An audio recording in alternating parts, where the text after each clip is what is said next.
Olá, você que nos assiste, seja bem-vindo, seja bem-vinda ao Frente a Frente, que começa agora. Nossa entrevista hoje é com o professor economista Marcos Calheiros, presidente do Conselho Regional de Economia. Ele fala sobre os impactos da crise econômica no dia a dia da população em países diversos, né? E também sobre inscrições para uma competição virtual intitulada Desafio Quero Ser Economista, que mede os seus conhecimentos e permite aprender sobre economia e sobre a profissão de economista. E o melhor, os 3 primeiros colocados ganharão prêmios em dinheiro. Em tempos, né, de recessão, de dificuldades financeiras, é um prêmio que vem, digamos assim, a calhar na vida de muita gente, não é, professor?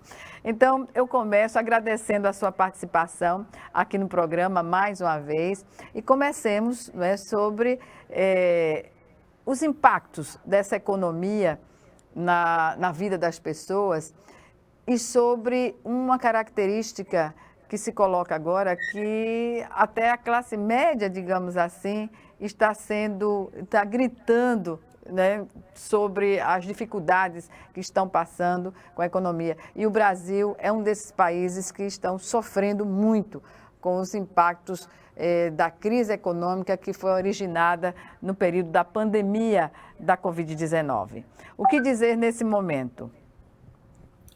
Bom dia, Gorete. Em primeiro lugar, você já colocou bem. A pandemia trouxe esses efeitos maléficos para as economias, tanto do primeiro mundo, do segundo mundo, como do terceiro mundo. Todos os países vêm sofrendo com essa crise econômica que veio após a pandemia, que ficou com seus efeitos a serem pagos após a pandemia. Os países que vêm sofrendo muito são os países mais pobres. Por exemplo, os países latinos, como o Brasil, têm sofrido muito. Argentina, Venezuela, Bolívia. Quando a gente chega nos países do primeiro mundo, do primeiro mundo, Estados Unidos, Canadá, os Estados Unidos têm sofrido muito. Eu tenho uma irmã que mora lá, que é cidadã americana, e quase 20% da população americana hoje vive na miséria mesmo. Cidades antigas que eram centros de indústrias automobilísticas, hoje acham-se abandonadas. Na Europa, nós temos países que, devido à sua estrutura industrial formada ao longo dos anos, como a Alemanha, França, Inglaterra, Holanda, Bélgica, Itália, esses conseguem minimizar porque tem uma estrutura financeira, tem uma estrutura de saúde, uma estrutura de educação e tem, ao lado de tudo isso, uma economia organizada. Mas os países do terceiro mundo, esses vêm sofrendo e muito, principalmente os pobres.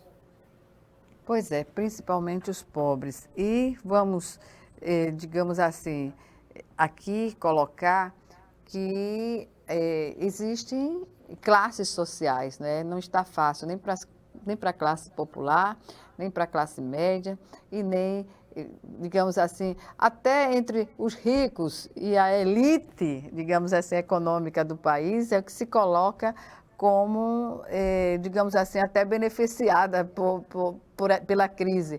O único segmento. E, nesse sentido, como discutir uma saída para as demais classes sociais? Você colocou bem. A classe rica e as elites, essas não sofrem em qualquer lugar do mundo. Ou aqui, ou nos Estados Unidos, ou no Egito, ou na China, ou na Europa. Essas não tem problema. A saída para se discutir a crise é uma saída que passa por amplos segmentos globais. Por quê? Porque essa pandemia assolou a economia mundial como um todo. Então, os países precisam ir à ONU discutir, à OEA, precisam discutir na OCDE essas saídas que podemos ter. O que nós estamos vendo agora, por exemplo, se você me permite, é uma guerra desnecessária entre Ucrânia e Rússia, em que, no momento de crise que estávamos atravessando, não havia necessidade de a OTAN ter estimulado essa guerra, essa crise na Europa Oriental. Então, o mundo passa por essa crise toda. O Brasil, como é um país pobre, em que é um país de desigualdades, em que é um dos 10 países mais desiguais do mundo, sofre muito. A Argentina também tem sofrido muito, que é um país vizinho nosso, que já foi uma das referências mundiais na década de 40 e 50, era uma das referências da economia mundial. A Argentina produzia no setor primário, era no setor primário. A Argentina tinha uma população alfabetizada, tudo isso. E hoje nós estamos vendo a Argentina também nessa crise. A Venezuela também nessa crise. Alguns países europeus também estão vivendo esta crise. E é uma crise que não é fácil de se sair de um ano, de dois, de três. Exige anos e anos para que possamos reverter todo esse quadro nefasto que nos foi deixado pela epidemia. Mas o que ocorre nos outros países é que, com a guerra na Ucrânia e a Rússia, né, já começa a inflacionar a sua economia sem que isso tenha alguma motivação direta. Por exemplo, primeiras necessidades, alimentação, os grãos sendo majorados os preços de algo que estava abastecido, né, no país, e de repente coloca, por exemplo, combustível, tudo isso tem aumentado e sem uma justificativa, porque isso já estava disposto para uso, né? E de repente a gente vê que não é uma saída fácil, não é, para os países em desenvolvimento como o nosso. O que dizer, professor, por exemplo, sobre o fato de... Há quem diga que primeiro a atirar não significa que iniciou a guerra, né? E há um motivo maior aí. Ninguém quer ter uma base militar de um país imperialista como os Estados Unidos ou qualquer outro que fosse, né, no seu quintal. E foi o que aconteceu lá na Ucrânia, né? Concordo plenamente. Não havia necessidade dos Estados Unidos querer colocar bases na Ucrânia nesse momento, que é o quintal, vamos supor, da Rússia. Nós temos vários países que não participam da OTAN na Europa. A Finlândia, a Suécia, a Suíça, a Áustria, etc. E, para retrocedermos um pouco, nós tivemos a queda do Muro de Berlim em 1989, em outubro de 89, que inclusive eu estava lá em Berlim quando o muro caiu. Eu fui um dos poucos brasileiros em que assisti a queda do Muro de Berlim. Histórica, de um acontecimento histórico. E uma semana antes eu tinha atravessado a Alemanha Oriental todinha para ir conhecer a Dinamarca e a Suécia de trem. E diga-se de passagem que a Alemanha Oriental tinha um bom padrão de vida em referência aos países latino-americanos, e alguns países não tinham igual à Alemanha Ocidental. Então, o que é que ocorre? Com a queda do Muro de Berlim, e futuramente, nós tivemos em 91, a antiga União Soviética, ela foi destroçada, vamos dizer assim. Os países se separaram, Azerbaijão, Armênia, os países bálticos, Lituânia, Letônia, Lituânia, tudo isso buscaram os seus lugares.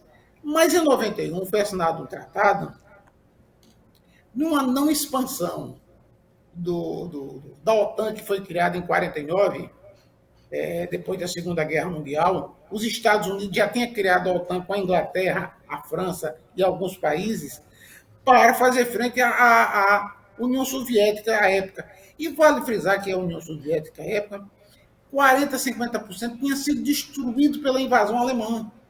Uhum. Stalingrado tinha sido destruído, São Petersburgo. Pelos nazistas, né? Na guerra. Tinha sido destruída, a Romênia tinha sido totalmente destruída. a Hungria, tudo isso. Então, o que nós vimos foi a Rússia, que tinha assinado em 55, junto com seus países do Bloco Oriental, o Pacto de Varsóvia, no auge, no ápice da Guerra Fria. E a Rússia recuou depois, em 91, acabou-se o Pacto de Varsóvia, tudo isso, mas os países ocidentais estimularam a OTAN, Polônia da OTAN, que era do Pacto de Varsóvia, como o nome diz, Romênia, Hungria. Na realidade, eles fizeram um cerco à Rússia, desde o Mar Báltico da Lituânia, cortando por todo canto, Polônia, Romênia e Ucrânia. Então, na realidade, se a Ucrânia entra na OTAN agora, eles estavam na frente básica da Rússia e de suas cidades importantes. Não havia necessidade do presidente Biden ter estimulado essa guerra. Ele ter estimulado essa entrada da Ucrânia na OTAN. A Ucrânia é um país rico, produz grãos, tudo. Uma das coisas importantes agora é que as cervejas vão aumentar mais ou menos em 25%, porque centeio, cevada vem da Ucrânia. A Ucrânia é um país muito rico, é um país muito plano na sua parte de agricultura. A Rússia, o Putin fez aquele acordo com o Brasil, que são os países em que continuou fornecendo fertilizante ao Brasil, e o Brasil fornecendo para eles as commodities necessárias. Mas o mundo não era para estar vivendo essa guerra. Essa guerra é uma guerra estúpida. O mundo era para ter recuado, era até para nem existir mais OTAN, nem existir. A OTAN já era para ter acabado há muito tempo. Com o poder que os Estados Unidos têm de lá de destruir o mundo, a Rússia também e a China. Então, esse avanço do Putin na Europa Oriental é o lado de vender armas, é o lado de fazer empréstimos dos grandes bancos internacionais e o lado midiático dele, que estava em queda nas pesquisas americanas. Pois é.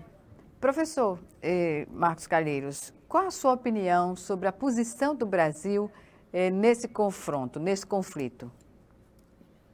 Eu acho que ele deve manter essa posição que vem mantendo juntamente com os BRICS. China, África do Sul, a própria Rússia e o outro. Deve estar distante. É um conflito que não nos interessa. Não nos interessa do ponto de vista bélico, do ponto de vista material. Inclusive, nós temos um grande acordo comercial com a Rússia, em que, como eu falei anteriormente, ela não está fornecendo componentes de fertilizantes para o nosso agronegócio, que só temos para 3 meses, e nós vamos pagar grande parte disso com o agronegócio. Então, acho que foi uma posição correta do Brasil não se envolver, não tomar partido, porque isso é um problema americano e um problema da Inglaterra. Inclusive, é um problema de geopolítica, né? É um problema de geopolítica. Inclusive o seguinte, a Inglaterra, a Austrália e os Estados Unidos estão fazendo agora uma frota de submarinos nucleares, mais de 25 submarinos nucleares, na região de frente da China. Foi até o Macron que gritou porque a Austrália ia comprar esses submarinos à França. E descobriu-se depois que poderia ser mais caro, tudo isso. E a Inglaterra, os Estados Unidos e a Austrália fizeram esse pacto militar. Quer dizer, é um novo pacto militar, sem necessidade, um desafio à China. Um desafio à China, na sua proximidade, fazer essas bases nucleares de submarinos. É isso. Professor Marcos Calheiros, nós vamos chamar agora o nosso primeiro intervalo. Em 1 minuto, estaremos de volta. Até já.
Estamos de volta com Frente a Frente, que hoje recebe o professor Marcos Calheiros, ele que é economista e presidente do Conselho Regional de Economia, o Corecon, aqui de Alagoas, e nos fala sobre os impactos da crise econômica no dia a dia da população. E também sobre uma competição virtual que a gente vai abordar no final dessa entrevista, denominada Desafio Quero Ser Economista, que mede os conhecimentos, né, e permite aprender sobre economia e sobre a profissão de economista. Professor, na crise, a crise sempre revela alguns conceitos, novos conceitos, né? Entre esses conceitos está o surgimento de uma nova classe média, é isso que sociólogos, que economistas colocam. Que nova classe média é essa, professor? Olha, veja bem, nós tivemos no início do governo Lula o surgimento de uma chamada classe média, porque as commodities que o Brasil exportou para a China e para as outras regiões nos propiciou reservas cambiais da ordem de 400 bilhões de dólares. E isso gerou muito emprego, gerou renda no país. Depois tivemos a crise nos Estados Unidos em 2007, na crise bancária no governo Obama, em que atingiu todo mundo. A crise do governo Obama é uma coisa interessante. Um fundo de investimento foi sacar um dinheiro do banco, quando chegou lá, não tinha o dinheiro na França. Outro fundo foi sacar, não tinha. Então, quando viu, os bancos americanos, os grandes bancos, estavam quebrados. Foi preciso uma intervenção estatal para que a economia americana e o resto do mundo não entrassem nessa crise maior. Então, o Brasil hoje é um país, além disso, de ter uma pujança no agronegócio internacional, é autossuficiente em petróleo, o que há anos atrás não era, e isso nos deixou numa posição marcante a nível mundial, entre o sétimo e oitavo país do mundo, em reservas cambiais. Pois é. Sobre ainda esse conceito de nova classe média, eu lembro que na época da presidente Dilma, ela havia afirmado que queria um Brasil de classe média, mas um país de classe média com tantos pobres, né, que a maioria... Como ter um país de classe média quando nós temos um país com tanta pobreza e gente abaixo da linha da pobreza? Olha, veja bem, todos os presidentes são bem intencionados em querer melhorar a situação do Brasil. Esse é inegável. O presidente Lula, a presidente Dilma, o Temer, o presidente Bolsonaro, todos eles. Agora, não é fácil você tirar o país de uma pobreza quando nós somos o 10º país mais desigual do mundo. Nós temos nas nossas cidades entre 50% e 60% sem saneamento básico. Nós temos, em alguns locais, 90% dos processos que não são apurados. Uma violência muito grande. Os morros do Rio de Janeiro, a polícia é proibida praticamente de subir lá no Morro de Janeiro, no morro. Quer dizer, é uma república independente dos traficantes ali. Então, nós precisamos investir muito em educação,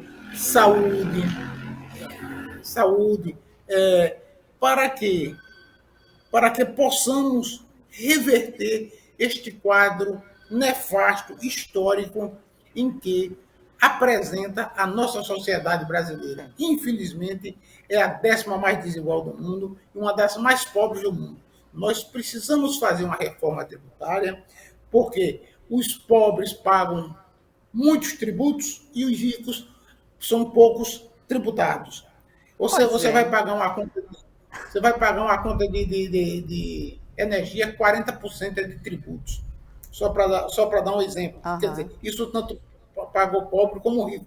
Mas o peso maior é na renda do pobre. Você vê um automóvel no Brasil, quase 40% é de impostos.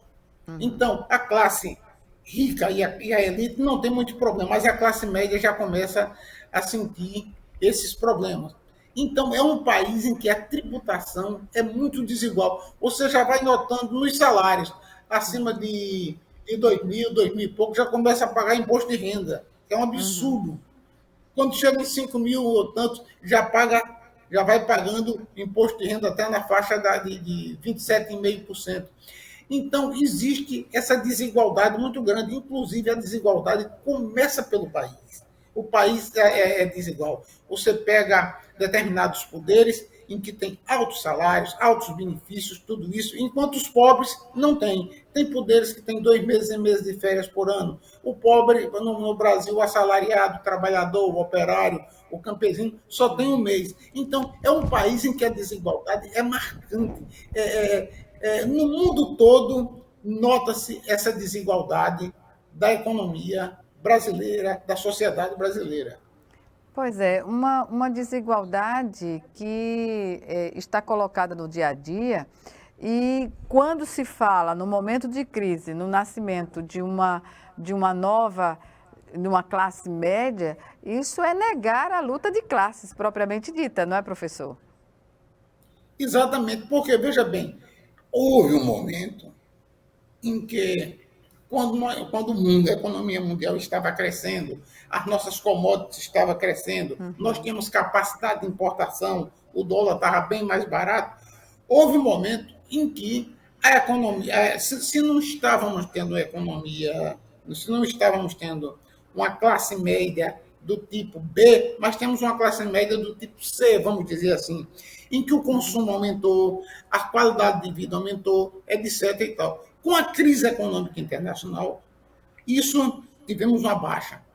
Isso é uma economia globalizada. Não vamos culpar o presidente aqui no Brasil, A, B, C ou D, não. É uma crise globalizada que trouxe os seus efeitos nefastos para o Brasil, como a crise no governo Obama, a crise que houve em 2015, que o Brasil teve uma das maiores recessões de todos os tempos, a pandemia. Então, tudo isso foge ao controle de determinados governos. Professor, em relação às mulheres, né? As mulheres no contexto da economia, até na economia doméstica, o que se pode fazer para enfrentar essa crise quando falta até comida na mesa do brasileiro? Olha, tem que haver a participação do, do Estado na economia. Quando eu digo Estado, municípios, estados e governo federal. Já nos governos anteriores já tinham sido criados alguns programas de renda. O governo anterior continuou com o programa de renda. Alguns municípios criaram programa de rendas. Alguns estados também. Porque não é fácil um país onde você tem uma taxa de analfabetismo altíssima e, além disso, você tem uma taxa de analfabetismo funcional altíssima que não sabe ler. Eu acho que 60%, 70% do brasileiro, se você der um texto a ele, ele não sabe ler e nem escrever. Ele não sabe ler nem escrever. Então, tudo isso vai trazendo problemas, porque nós estamos vivendo uma economia que exige produtividade. O que a produtividade exige conhecimento técnico, exige conhecimentos linguísticos, exige conhecimento de outras línguas, etc. Então, este panorama de renda tem que ser dos três poderes: o poder federal, estadual e municipal. Pois é, e municipal. Estamos no ano eleitoral em que as situações que surgem no âmbito político também têm respingado na questão econômica e vice-versa, né? Não tenha dúvida. Olha, toda eleição, como você disse, tem os seus lados positivos e negativos e tem os respingos. Na verdade, um fala bem de um, outro fala mal de outro. É assim, vai sendo assim. Isso está marcado na sociedade brasileira. Desde o governo Vargas, quando ele foi eleito em 51, se eu não me engano, ele foi eleito ali. Getúlio Vargas foi derrubado pelas forças conservadoras à época. Juscelino Kubitschek teve problemas na condução do seu governo, que falaram muito sobre corrupção, etc. Então, nós tivemos inúmeros problemas na nossa sociedade. Mas precisamos buscar o quê? Uma reforma tributária que desonere os produtos alimentícios, os produtos de primeira necessidade, desonere mais, e a elite comece a bancar mais essa parte.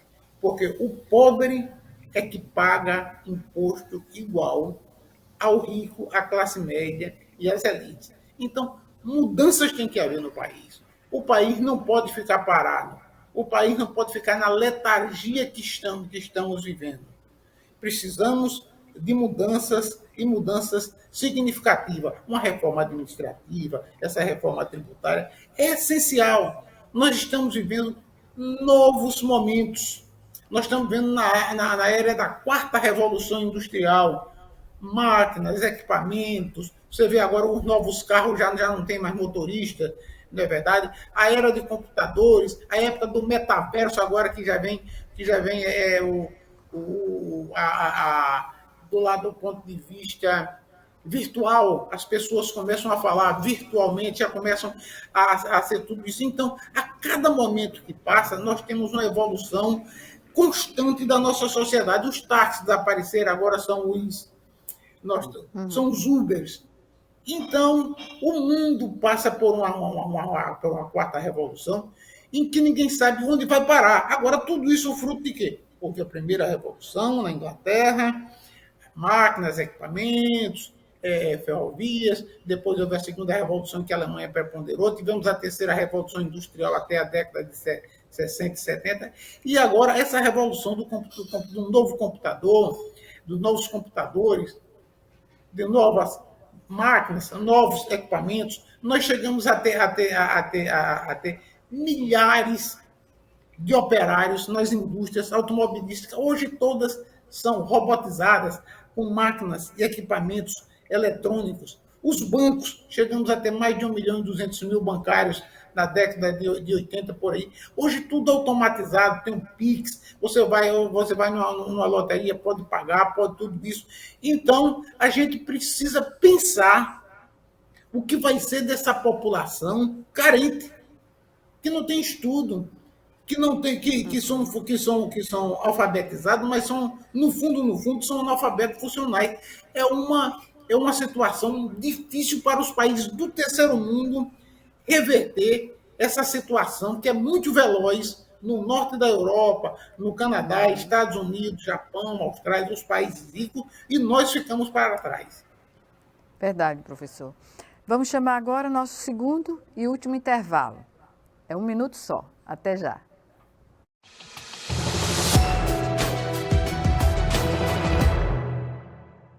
Se tem algo que precisamos ficar de olho, é na segurança das nossas crianças e adolescentes. Violência sexual, uso de álcool e drogas, trabalho infantil, situação de rua e desaparecimento de crianças são exemplos do que precisamos prevenir e denunciar.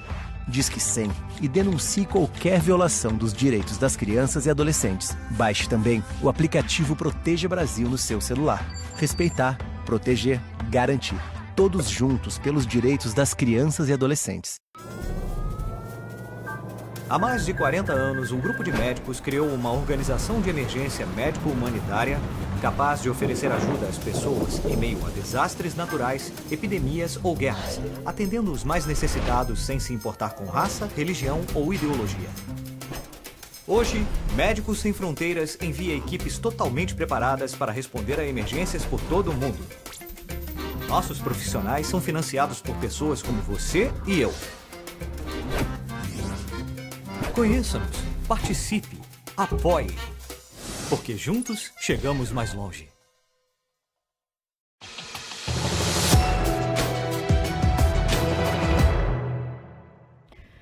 De volta com Frente a Frente para o último bloco do nosso programa, que hoje recebe o professor Marcos Calheiros, economista e presidente do Conselho Regional de Economia, o Corecon, a ELEM.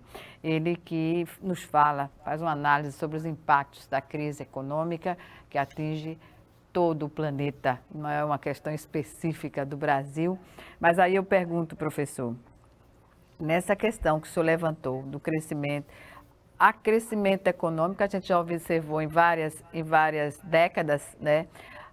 O Brasil apresentar crescimento econômico e manter ainda os excluídos, os analfabetos funcionais, que vão encontrar cada vez mais dificuldades, como o senhor acabou de falar no bloco anterior, que a economia moderna, ela exige um padrão de conhecimento para os trabalhadores que não contemplam grande parte da população brasileira, que é semi-analfabeto ou analfabeto funcional, digamos assim.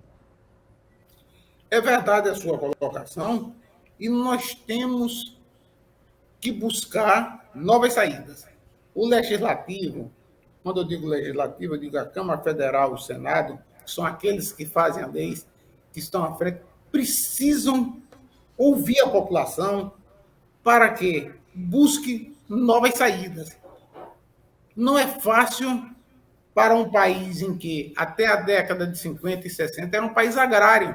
Eu morei no interior e me lembro eu fui da cidade de Capela, tinha usinas naquela região todinha da Zona da Mata, Capela, Cajueiro, Viçosa, por ali e tudo. A população toda era praticamente de cortadores de cana, vinha até sertanejos cortarem. Hoje essas usinas fecharam todas, Capela, Cajueiro, Viçosa, União dos Palmares, Murici, e essas pessoas foram imigrando para outras regiões, foram para São Paulo, vieram para a capital, favelizaram tudo isso.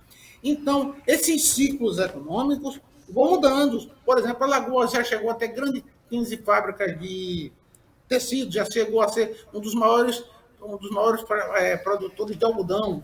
Hoje não tem mais nenhuma fábrica de tecidos. 70% do parque sucroalcooleiro desapareceu. Quando eu disse, a Zona da Mata praticamente desapareceu a usina toda. Ficou a usina Uruba ali em Satuba, mas desapareceu grandes usinas. E o que nós temos visto hoje aqui em Alagoas é o turismo como uma vertente, quando eu digo nova, porque não tem tanto tempo quanto tinha o setor sucroalcooleiro e o setor algodoeiro. Então, o setor turismo tem crescido muito, restaurantes, bares, Ubers, shows, etc. Então, o interior tem crescido, Maragogi, Japaratinga, São Miguel dos Campos. Então, essa são novas opções. Mesmo assim, você, quando vai no hotel, o atendente tem que saber o computador. Você vai ser atendido por um garçom, o garçom já tem aquele mini computadorzinho para ser atendido.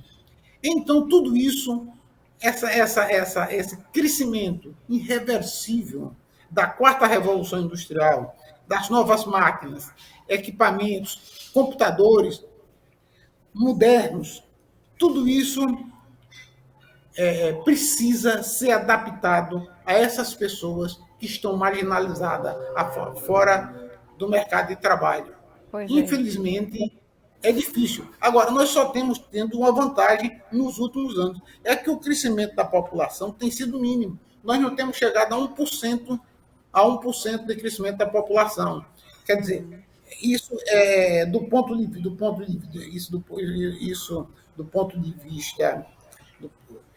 vista de empregos, do ponto de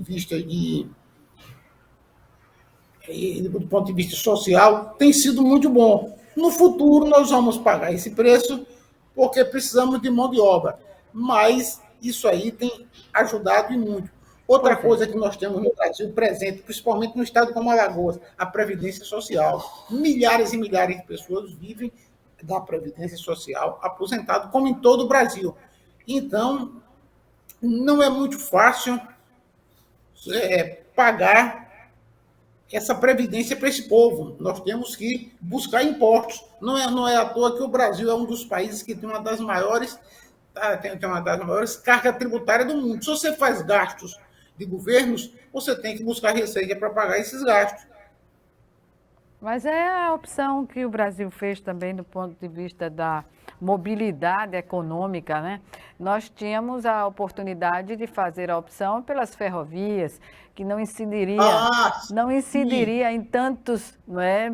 Em tantos impostos, porque a condição natural do país permitiria ter implantado ferrovia, como em qualquer outro país que tenha a dimensão ou menor dimensão que o nosso, não é, professor?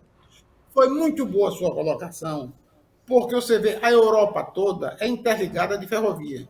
Se você viajar da França e for para Paris, você compra o Europass e viaja, transportes, tudo isso. Ou se você pega os Estados Unidos, a gente assiste aquele filme Faroeste, aquelas ferrovias cortam o leste e vai até o oeste. Então, foi cortando aquelas cidades, foi cortando por ali tudo. O Brasil teve uma péssima opção por transportes rodoviários. Na época de Juscelino Kubitschek, quando ele trouxe as indústrias automobilísticas, elas fizeram uma pressão muito grande para dar ênfase ao transporte ferroviário. Ora, você vê Brasília, que fica ali perto de Minas Gerais. Depois o governo fez a Belém-Brasília. A Belém-Brasília, naquele tempo, teria que ter sido ferrovias. Né? As nossas ferrovias aqui foram desativadas no Nordeste todo. Eu, quando era menino, a usina Utinga, a usina Urubu, mandava buscar cana naquela região da Zona da Mata. As pessoas viajavam de trem. Então, foi um dos maiores crimes que foi feito contra a economia brasileira, foi esse desprezo pelo transporte ferroviário. Agora, os governos anteriores que vieram, e o governo anterior está acabando, nós temos uma grande ferrovia que sai de Açailândia, no Maranhão, vai cortando Tocantins, vai cortando Goiás, vai cortando Minas Gerais, vai até São Paulo, até o Porto de Santos em São Paulo. E outras ferrovias ligadas ao agronegócio. Você foi muito feliz, nós fomos irresponsáveis com relação às modalidades de transporte. E outra coisa também, os navios são importantes para grandes cargas, para grande tudo. Nós sempre demos atenção ao transporte rodoviário, grandes ferrovias, então, e se fala muito isso aí teve os interesses de grandes empreiteiras fazer estrada, de grandes empresas automobilísticas que recebem subsídios, tudo isso. Então, o Brasil pecou e agora, nos governos anteriores, até o governo atual, continua tentando reverter este pecado mortal, porque nos Estados Unidos, como eu disse, em 1800 e tanto, já era cotado de ferrovias. A Rússia ia sair os trens de Moscou, da Europa, para a Eurásia, já ia até o porto de Vladivostok, lá no Pacífico. A Rússia toda também já tinha sido cortada de ferrovias, a Europa toda. Então, a América Latina cometeu esse grande erro brutal de estratégia ao deixar as ferrovias ao lado. Para atender ao poderio imperialista do tio Sam, né? Exatamente, para atender as grandes montadoras, para atender as grandes construtoras, tudo isso. Então, eles deixaram tudo isso de lado. Agora está voltando também os navios de cabotagem, que são navios nacionais, de carga nacionais, e isso está levando os políticos, o Congresso Nacional e os outros a pensarem de uma maneira mais barata. Porque você tem, por exemplo, o agronegócio no Mato Grosso, em Goiás, em Minas, tudo ali sai muito mais barato quando você transporta por transportes ferroviários. Precisamos mudar essa mentalidade e a campanha eleitoral agora é fundamental para se cobrar dos candidatos, dos deputados, dos senadores, essa postura de transporte, dessa malha. Expandimos a malha ferroviária e expandimos a malha marítima de navios de cabotagem. E não está sujeito aos interesses de países estrangeiros. Pois é, o senhor falou aí em commodities, né? E nós sabemos que a exportação do Brasil é um recorde mundial. Permanentemente. E eu pergunto também ao senhor como o senhor analisa o fato de o Brasil exportar isso para países que são exigentes na questão ambiental e nós ainda usarmos pesticidas, né, que estão fora da lista dos países desenvolvidos. Isso não é uma contradição, agrotóxicos, na verdade. Total. Você vê que a Europa, a Alemanha, a Holanda, Bélgica, França, faz essa cobrança muito grande aos países do terceiro mundo. No entanto, poderia nos dar tecnologia, poderia fazer associações de empresas brasileiras com empresas alemãs ou com empresas francesas para ter uma qualidade melhor de agrotóxico, um agrotóxico natural. Nós estamos vivendo uma era em que nós temos que ter o desenvolvimento sustentável, manter mares, florestas, rios. Precisamos recuperar esses rios todos aqui. Alagoas, por exemplo, o Rio Paraíba, todo depreciado, o Rio Mundaú, que vem de Pernambuco. E outra coisa, e temos alimentos com melhores qualidades, porque, quer ou não queira, esses pesticidas, eles nos devem trazer os seus efeitos colaterais negativos, não é positivo. Verdade, professor. Agora, nós temos 3 minutos finais da nossa entrevista. Quero aproveitar para não esquecer de tocar nessa competição virtual intitulada Desafio. Quero ser economista. Como se dá na prática essa competição saudável, professor?